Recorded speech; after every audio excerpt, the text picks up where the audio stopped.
BLA Bloch liberation army, जिसने इस वक्त पाकिस्तान सिक्योरिटी फोर्सेस की नाक में दम कर रखा है। सिक्योरिटी फोर्सेस के अलावा आम सिविलियंस पर भी अटैक कर रही है, खासकर ऐसे लोगों को जो बलोची नहीं है, अब चाहे वो मजदूर ही क्यों ना हो।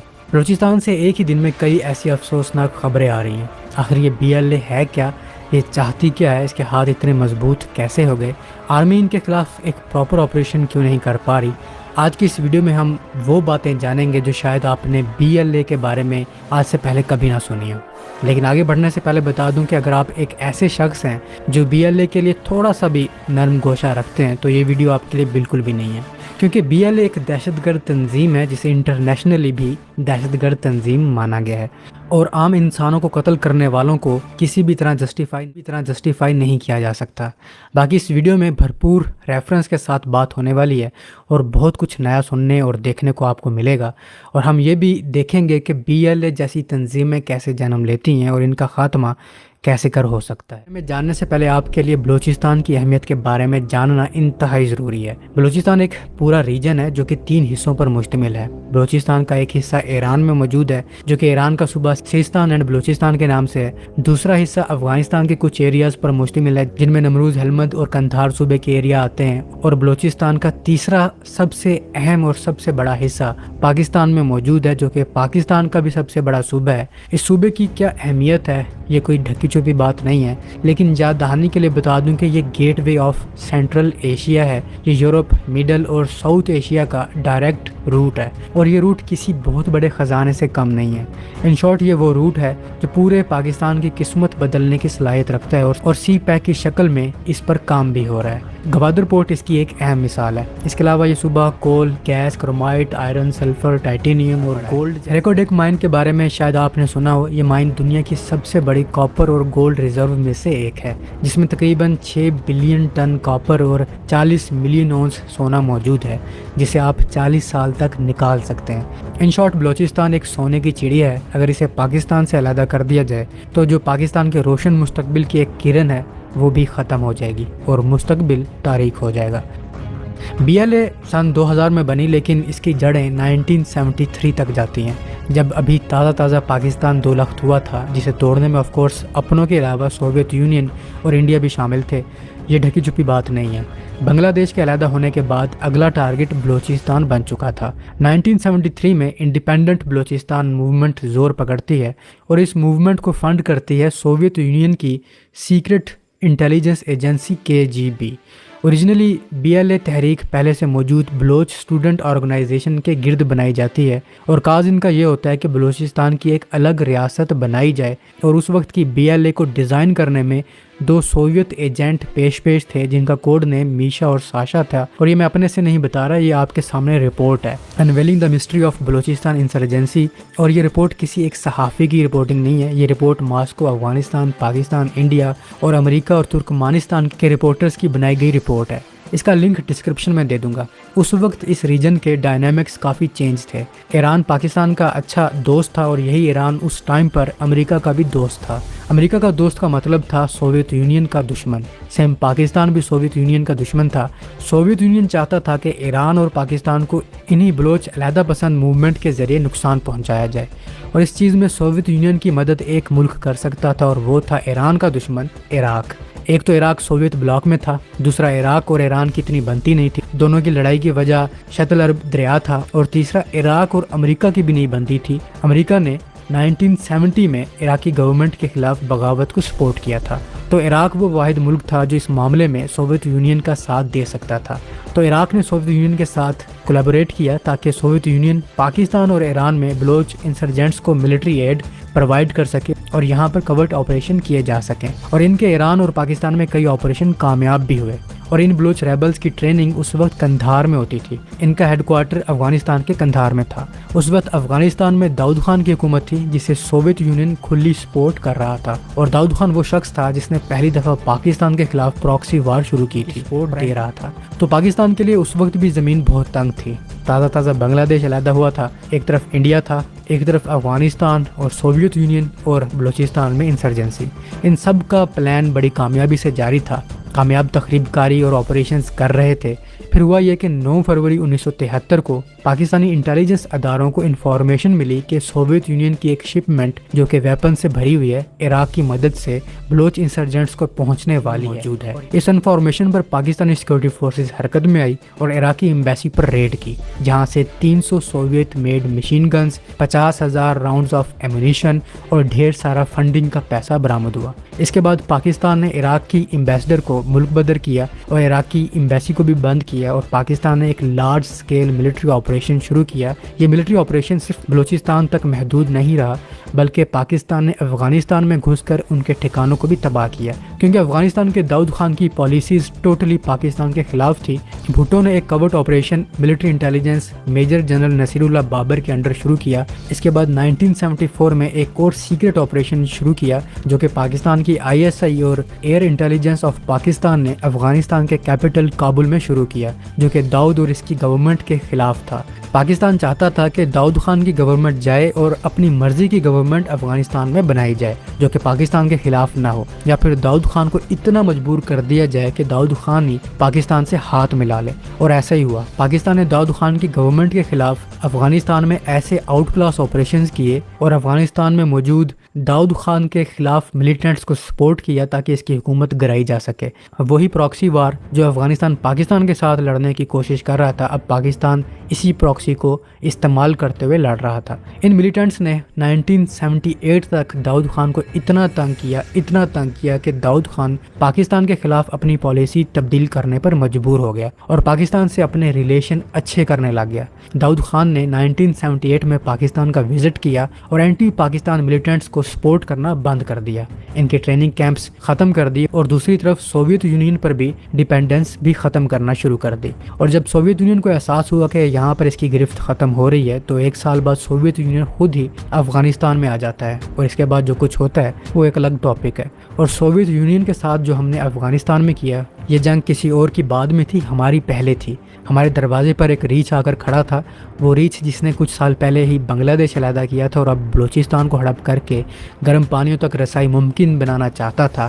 ہم نے یہاں جو کچھ کیا، جس سے ہاتھ ملایا، وہ سب پاکستان کے مفاد میں تھا۔ اور دوسری طرف جب ایران عراق وار شروع ہوئی تو ہم نے ایران کا ساتھ دیا، کیونکہ عراق نے ہمارے ساتھ جو کیا تھا یہ اس کا بدلہ تھا، اور یہ وہ ٹائم لائن تھی جب امریکہ ایران کا بدترین دشمن بن چکا تھا، لیکن پھر بھی ہم نے یہاں پر اپنا مفاد دیکھا تھا، کیونکہ 1977 تک پاکستان نے بلوچستان میں ان علیحدہ پسند تحریکوں کو بری طرح کرش کر دیا تھا، جس میں ایران نے پاکستان کی بھرپور مدد کی تھی۔ کئی سال گزر گئے، سوویت یونین بھی ٹوٹ گیا، لیکن سن 2000 میں BLA کو ریوائیو کیا جاتا ہے، اس میں نئی جان بھری جاتی ہے، اور اس مرتبہ BLA کو کھلی سپورٹ کرنے لگتا ہے انڈیا۔ 2 سال پہلے پاکستان اٹامک پاور بنا تھا، اور کسی بھی اٹامک پاور کو آپ ڈائریکٹ جنگ کر کے ہرا نہیں سکتے، اس میں آپ کا بھی اتنا ہی نقصان ہوگا۔ تو وہی پراکسی وار اب انڈیا چلنے لگا تھا۔ آپ دیکھ لیں، جب سے یہ دونوں ملک اٹامک پاور بنے، ان دونوں کے درمیان کوئی باقاعدہ جنگ نہیں ہوئی، 25-26 سال ہو چکے ہیں۔ دونوں کو پتہ ہے کہ جنگ شروع ہوئی تو اس کے نتائج کتنے خوفناک ہو سکتے ہیں۔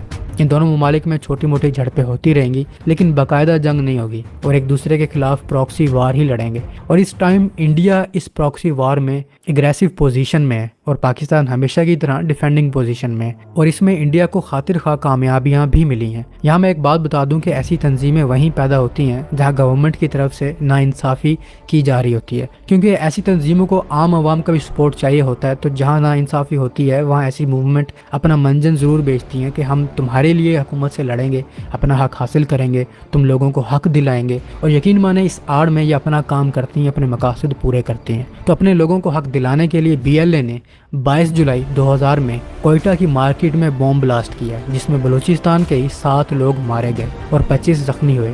یہ ایسے دلائیں گے اپنے لوگوں کو حق۔ پھر 2003 میں انہوں نے ایسے لوگوں کو مارنا شروع کیا جو کہ بلوچستان کے رہائشی نہیں تھے۔ ایسی تنظیموں کو کبھی بھی پسند نہیں آئے گا کہ ان کے علاقے میں ڈیولپمنٹ ہو، کیونکہ ڈیولپمنٹ ہوگی تو لوگ خوشحال ہوں گے، تو ایسی تنظیموں کا ساتھ لوگ کیوں کر دیں گے؟ اس لیے 2004 انہوں نے پاکستان گورنمنٹ کی طرف سے شروع کیے گئے میگا ڈیولپمنٹ پروجیکٹس میں چائنیز فارن ورکرز کو مارنا، عام سویلینز کو مارنا، پولیس کو مارنا، ڈیولپمنٹ پروجیکٹس کو بند کرنا، ان کو تباہ کرنا، اور ایسے لوگوں کو مارنا جن کا تعلق بلوچستان سے نہیں ہے۔ اس تنظیم کا پہلا لیڈر بالاچ مری تھا۔ بالاچ مری نواب خیر بخش مری کا بیٹا تھا، اور खैर बख्श मरी वही शख्स था जिसने 70s में पाकिस्तानी गवर्नमेंट के खिलाफ इंसर्जेंसी में बढ़ चढ़कर हिस्सा लिया था, बल्कि उस वक्त के BLA का ये लीडर था और ये नेशनल असेंबली ऑफ पाकिस्तान का मेंबर भी रह चुका है। कहानी फिर वहीं से शुरू होती है जहां पर ख़त्म हुई थी। इसके बेटे को BLA का नया लीडर बनाया गया और इनका हेडक्वार्टर एक दफ़ा फिर से अफगानिस्तान कंधार ही था, जहां इंडिया भी इस वक्त मौजूद था।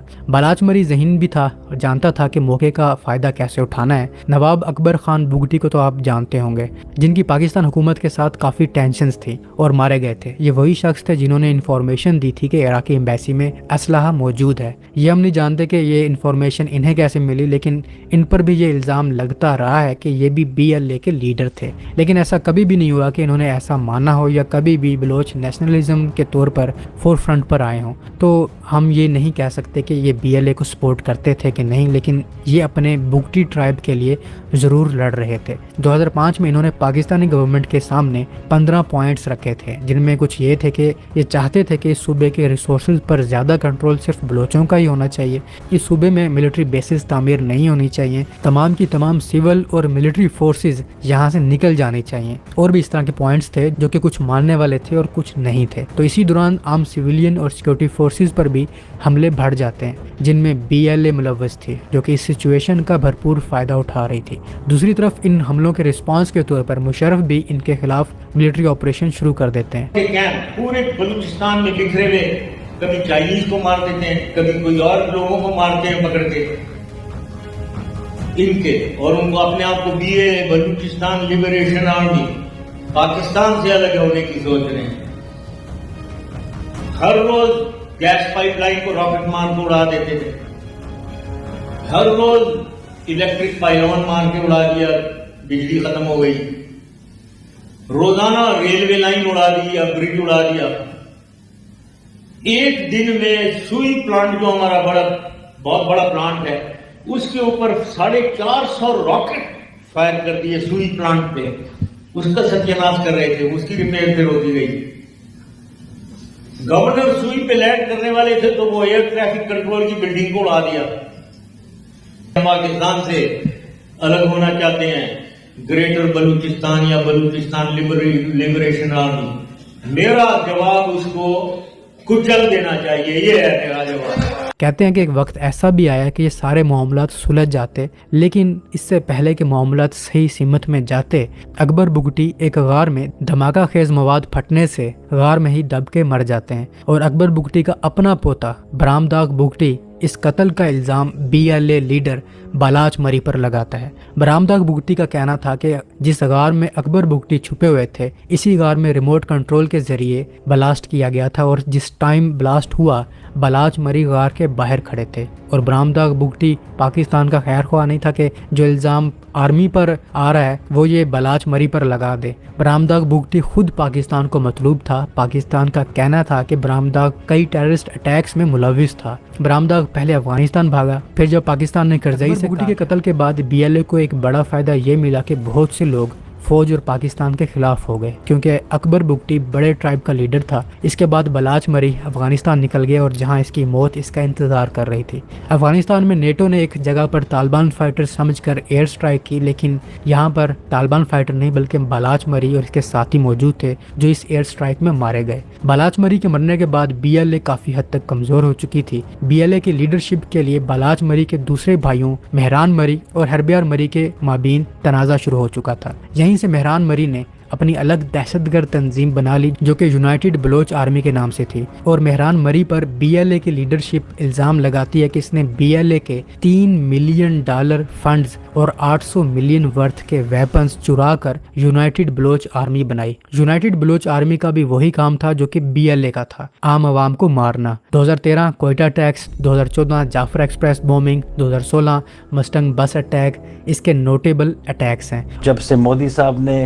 रेड फोर्ट पे ऐलान किया और बलूचिस्तान के हकूक़ और जुल्मों का इज़हार किया, तो माशाल्लाह आप इधर देखें। और हरबियार मरी BLA का कंट्रोल संभाल लेता है। 2015 में तो यूनाइटेड बलोच आर्मी की BLA के साथ झड़प भी हो चुकी है। मेहरान मरी ने तो अपनी अलग तंजीम बना ली, लेकिन बरामदाग बुगटी जो कि अपनी अलग से बलोच रिपब्लिकन आर्मी बना के बैठा हुआ था, इसके BLA के लीडर हरब्यार मरी के साथ काफी मिसअंडरस्टैंडिंग थी, जिसके हल करने के लिए इंडियन इंटेलिजेंस राह आगे बढ़ती है और इन दोनों लीडर्स की सुलह करवाने की कोशिश करती है। राह इन दोनों की मीटिंग भी ऑर्गेनाइज करवाती है और ये बात मैं खुद से नहीं कह रहा बल्कि बलोच यूथ काउंसिल का ये कहना है। ताहम इन दोनों में सुलह नहीं होती और यही बरामदाग बुगटी बाद में अपनी तंजीम बलोच रिपब्लिकन आर्मी को मेहरान मरी की तंजीम यूनाइटेड बलोच आर्मी में मर्ज कर लेते हैं और अब इस तंजीम का नया नाम होता है बलोच नेशनलिस्ट आर्मी और इनका काम भी वही होता है जो BLA का था। बरामदाग बुगटी और मेहरान मरी खुद तो दूसरे मुल्क में पनाह लिए हुए थे, लेकिन यहाँ पर इनकी इस तंजीम यानी बलोच नेशनल आर्मी को पाकिस्तान आर्मी बुरी तरह क्रश कर चुकी थी। इनके यहाँ की लीडरशिप ने खुद ने हथियार डाल दिए और कुछ पकड़े गए और इस वक्त BLA और BLF ये दोनों तंजीमें हैं जो इस रीजन में एक्टिव हैं। BLA पाकिस्तान में और BLF ईरान में एक्टिव है। ये दोनों मरी खानदान की बनाई तंजीमें हैं और ईरान और पाकिस्तान में एक दूसरे की मदद कर रहे हैं। ये यहाँ कार्रवाइयाँ करके ईरान निकल जाते हैं और वो वाले वहाँ कार्रवाइयाँ करके यहाँ आ जाते हैं। दोनों मुल्कों के दरमियान लड़ाई की वजह भी बनने वाले थे। याद है कुछ अरसे पहले ईरान ने स्ट्राइक की थी पाकिस्तान पर और जिसके जवाब में पाकिस्तान ने स्ट्राइक की थी ईरान पर और इन दोनों स्ट्राइक्स में यही लोग मारे गए थे और दुनिया को लगा कि ईरान और पाकिस्तान की लड़ाई होने वाली है। अगले दिन दोनों मुल्कों की लीडरशिप गले भी मिल रही थी। दोस्तों अगर बात की जाए कि BLA को इंडिया की सपोर्ट और फंडिंग की तो डेविड राइट नेवल एक ऑस्ट्रेलियन इंटेलिजेंस एनालिस्ट हैं जो कि इंटरनेशनल रिलेशन और टेररिज्म पर भी रिसर्च करते हैं और ये ग्लोबल टेररिज्म रिसर्च सेंटर के डिप्टी डायरेक्टर भी रह चुके हैं। इनका अपनी किताब डिक्शनरी ऑफ टेररिज्म में कहना था कि कुछ वेस्टर्न ऑब्जर्वर्स ये क्लेम करते हैं कि BLA को इंडिया फंड करती है। इंडिया का अपना अखबार द हिंदू रिपोर्ट करता है कि BLA के कमांडर फेक आइडेंटिटीज का इस्तेमाल करते हुए इंडिया में अपने इलाज के लिए आते थे। इन्हीं कमांडर्स में से एक असलम बलोच भी था जो कि न्यू दिल्ली हॉस्पिटल में अपने ट्रीटमेंट के लिए आया था। BLA तब से बहुत ज़्यादा एक्टिव हो चुकी है जब से CPEC पर काम और तेज़ी से जारी है। रिसेंटली पाकिस्तान ने अपना सबसे बड़ा न्यू ग्वादर एयरपोर्ट कंप्लीट किया है, तब से BLA को और ज़्यादा आग लगी हुई है क्योंकि तरक्की की तो BLA दुश्मन है। रोजगार आएगा, लोगों की भूख खत्म होगी तो हमारी तंजीम, याद रहे BLA ने स्कूल्स, कॉलेज, कंस्ट्रक्शन के कामों पर बहुत ज़्यादा अटैक्स किए हैं क्योंकि ये नहीं चाहते कि बलोच लोग पढ़ लिख जाएं और तरक्की करेंगे तो इनकी रोजी रोटी का क्या होगा, फिर बलूचिस्तान कैसे टूटेगा और इस सोने की चिड़िया पर हम कब्जा कैसे करेंगे। ये बलोच लोगों के खैर ख्वाह कभी भी नहीं हो सकते। अगर होते तो डेवलपमेंट्स पर और अपने लोगों पर कभी भी अटैक ना करते। खुश होना चाहिए कि ग्वादर एक हब बनने जा रहा है, यहाँ लाखों लोगों को रोजगार मिलेगा, लेकिन BLA ऐसा कभी भी नहीं चाहती। अगर आप बलूचिस्तान की आम आवाम से बात करेंगे तो ये बड़े लविंग पर्सन हैं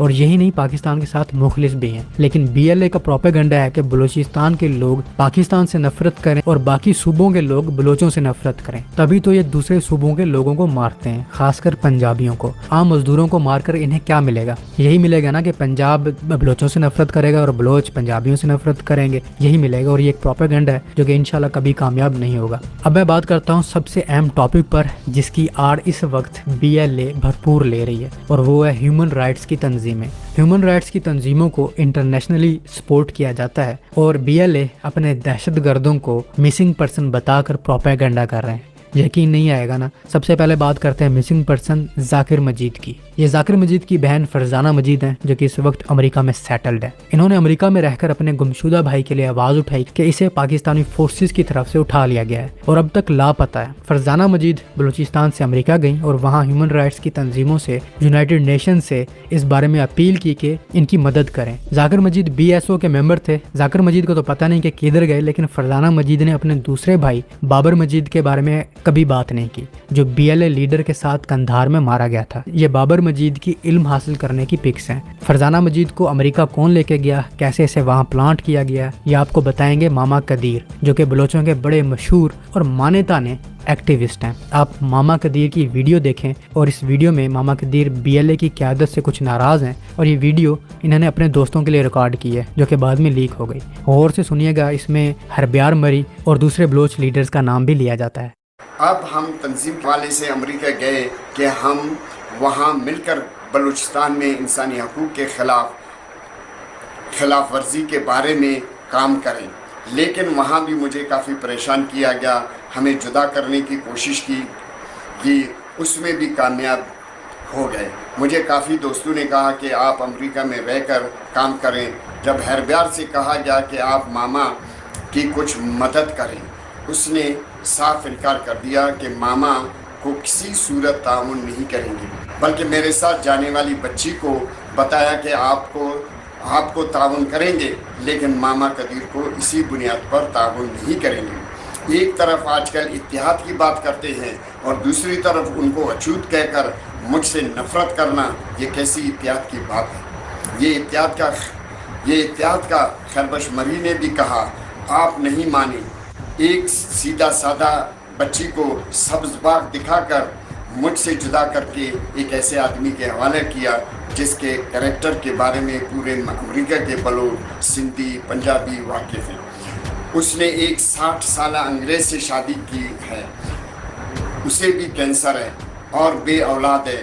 میں نے کئی لوگوں سے پوچھا کہ اتنی بڑی عمر والی عورت سے شادی کی ہے، تو لوگوں نے مجھے کہا کہ یہ لالچی اور اوباش آدمی ہے۔ عورت، اس کی بیوی FBI میں ملازم ہے اور وومن NGOs کھول کے خاوند کو کر دیا ہے۔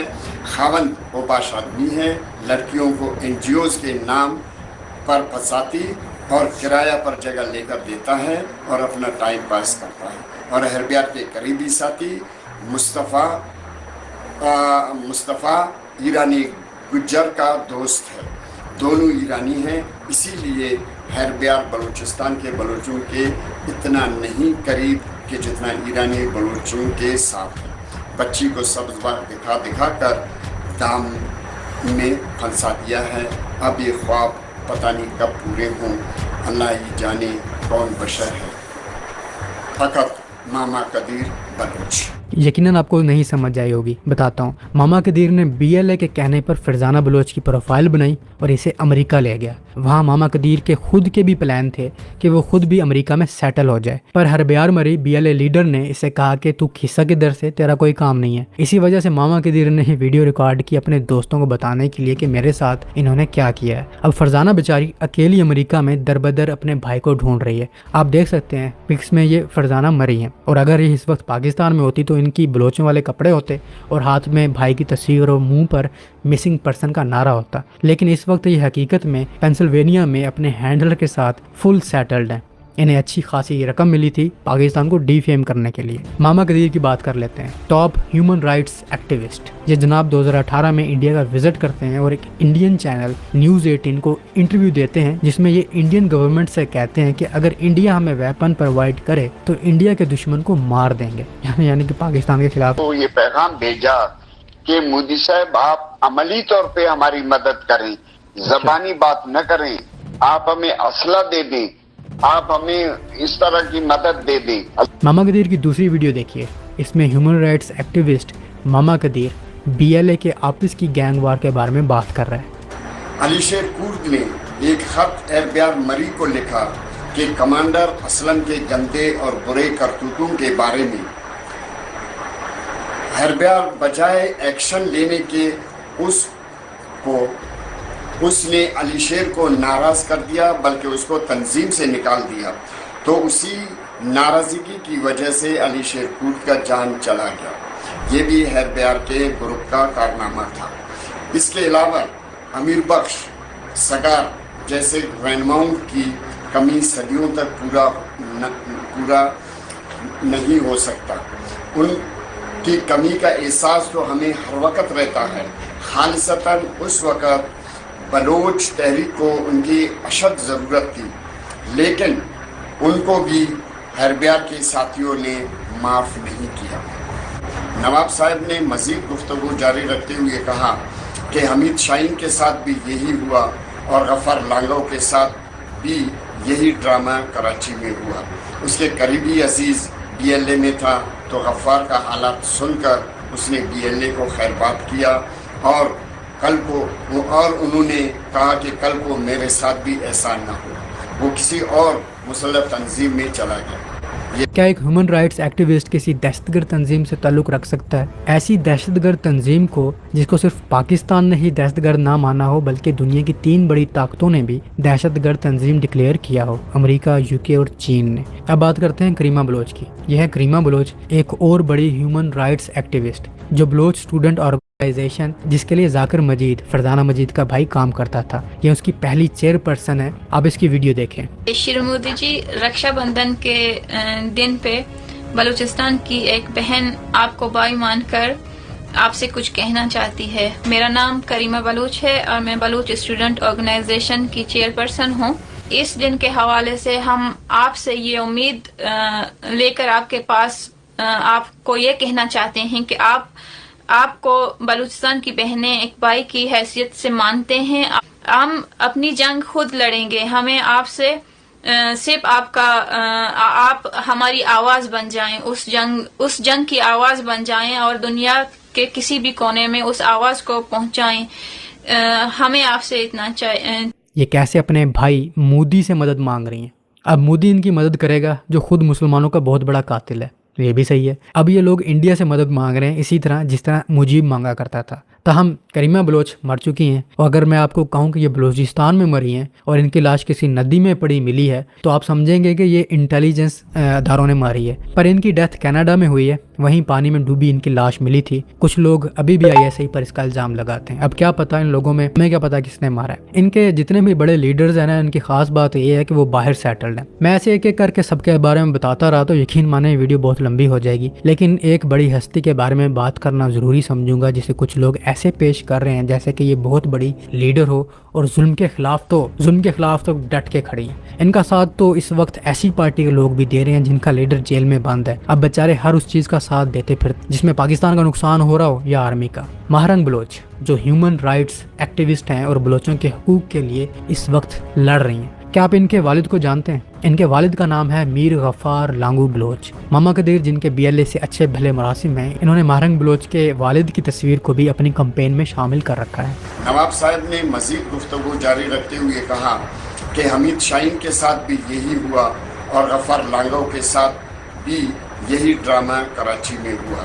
उसके करीबी अजीज BLA में था तो गफ्फार का हालात सुनकर उसने BLA को खैरबाद किया और उन्होंने कहा कि कल को मेरे साथ भी ऐसा ना हो। ये तस्वीरें देखें, ये इनके वालिद की तस्वीर हैं जिन्होंने राइफल तो नहीं उठाई हुई, ये पानी वाली राइफल है, यहाँ इससे पानी निकलता है। और ये तस्वीरें किसी और ने नहीं BLA ने जारी की हैं और ये गैंग वॉरफेयर में मारा गया था भी नहीं बताएगी। दूसरी बात, महारंग बलोच कभी भी आपको BLA के खिलाफ बात करती नजर नहीं आएगी। और रिसेंटली जो बसों से उतार कर पंजाबियों को मारा गया है, ह्यूमन राइट्स का मकसद क्या है? इंसानों की बात करना ना। पंजाबी इंसान नहीं है, लेकिन ये इनकी मजम्मत नहीं करेंगी। बाकी आप आर्मी की नफरत में अंधे हुए जा रहे हैं तो होते जाएं, आपका कुछ नहीं किया जा सकता। और अगर आप सवाल करते हैं कि कानूनी तरीके से भी तो सब कुछ किया जा सकता है, तो ज़रूर कानूनी तरीके से होना भी चाहिए। बिल्कुल कानूनी तरीके से सब कुछ होना चाहिए। लेकिन कभी सर्च करना जस्टिस नवाज मरी के बारे में, जो कि कोयटा हाई कोर्ट के जज थे। इनका कत्ल हो गया और इनका कत्ल करने वाले पता कौन शख्स थे? बलाच मरी, मेहरान मरी और खजान मरी, जिन्होंने अपने बाप BLA के लीडर खैर बख्श मरी के कहने पर इन्हें कत्ल किया था। ये पड़ा आपका कानून। जहाँ पुलिस भी काम नहीं कर रही, अदालत का जोर नहीं चल रहा, जाहिर है वहाँ फिर दूसरी फोर्सेज और इंटेलिजेंस आएंगी। आप इंटेलिजेंस एजेंसी से ये उम्मीद रखते हैं कि एक शोरिश वाला इलाका हो, वहाँ से ये तखरीबकारों को पकड़ें और पकड़ कर अदालत के हवाले करें कि हाँ भाई इनका फैसला करो और इसका केस चलता रहे। और हमने जो अपनी मालूमात निकलवानी थी, जो एक मुमकिन हमला होने वाला था जिसकी इन्फॉर्मेशन इस बंदे के पास थी, वो फिर कभी निकलवा लेंगे, हमला हो लेने दें। आप अपना केस जारी रखो जब तक हम कोई और सस्पेक्ट ढूंढ कर लाते हैं। पाकिस्तान की सुप्रीम कोर्ट सबसे बड़ी कोर्ट में हज़ारों केस पेंडिंग पड़े हैं और कई सालों से पड़े हैं। बलूचिस्तान में कितने पड़े होंगे आप बखूबी वाकिफ़ हैं। आप क्या बात करते हैं? ऐसी सिचुएशन में दुनिया की कोई भी एजेंसी ऐसे काम नहीं करती। इनका अपना इंटेरोगेशन सेल होता है, इंटेरोगेशन सिस्टम होता है, ये अपने तरीके से काम करते हैं। अगर आप कहते हैं कि फ़ौज को यहाँ से हटाएं, इंटेलिजेंस अदारों को कम्प्लीटली बलूचिस्तान से हटाएं और ये सब कुछ पुलिस के हवाले कर दें और दूसरी फोर्सेज के हवाले कर दें कि वो यहाँ पर काम करें, मैं गारंटी से कहता हूँ सिर्फ एक दिन के लिए हटा के देख लें और उस एक दिन में इतना कुछ हो जाएगा, दहशतगर्दी के पिछले सारे रिकॉर्ड टूट जाएंगे। पुलिस संभाल सकती है क्या इनको? कभी भी नहीं। ये फ़ौज के लिए बहुत बड़ा मसला बनी हुई है। पुलिस की बात करते हैं आप, कानून की बात करते हैं। मैं ये नहीं कह रहा कि ये सही है, लेकिन ये बता दें आपकी पुलिस इतनी ताकतवर होनी चाहिए थी, आपके कानून इतने ताकतवर वहाँ पे होने चाहिए थे कि फ़ौज को वहाँ पर आने की ज़रूरत ही ना पड़ती। यही तो मसला है, हम लोगों के सारे अदारे कमज़ोर हैं। अच्छा, आपको BLA लीडर असलम अच्छू से मिलवाता हूँ, ये देखें इसकी वीडियो। जो इकदाम उठाने आप उठाए, یہ جنگ آپ لوگوں کے خلاف جاری رہے گا اور ہماری کوشش رہے گی کہ مستقبل میں اس جنگ میں آپ اس سوچ کو قانون کے مطابق عدالت میں لے کے جاؤ گے جو سینکڑوں مسلمانوں کو مار چکا ہے. اور اس کو دیکھیں, یہ برامداغ بھگٹی ہے, سوئٹزرلینڈ میں شراب پی رہے ہیں, ان کے سارے لیڈرز باہر مزے کر رہے ہیں اور یہ یہاں کتے کی موت مار رہے ہیں.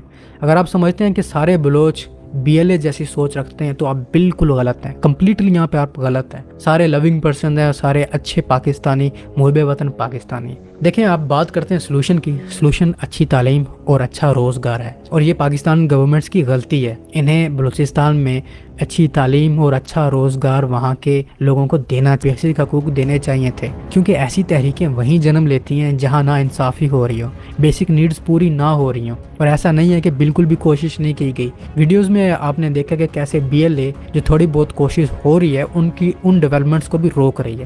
ان کو پتہ ہے کہ اگر ڈیولپمنٹ ہو گئی تو روزگار آئے گا, بیسک نیڈز پوری ہوں گی اور ان کی فیکٹریاں بند ہو جائیں گی. اور یہ ایسے لوگ ہیں, یہ بلوچستان کو الگ ملک بنا بھی لیں, جو کہ ناممکن ہے, کبھی بھی نہیں ہوگا اللہ کی مدد سے, تو تب بھی یہ خود عیاشیاں کریں گے جیسا کہ اب کر رہے ہیں ان کے لیڈرز, اور عوام تب بھی رولے گی.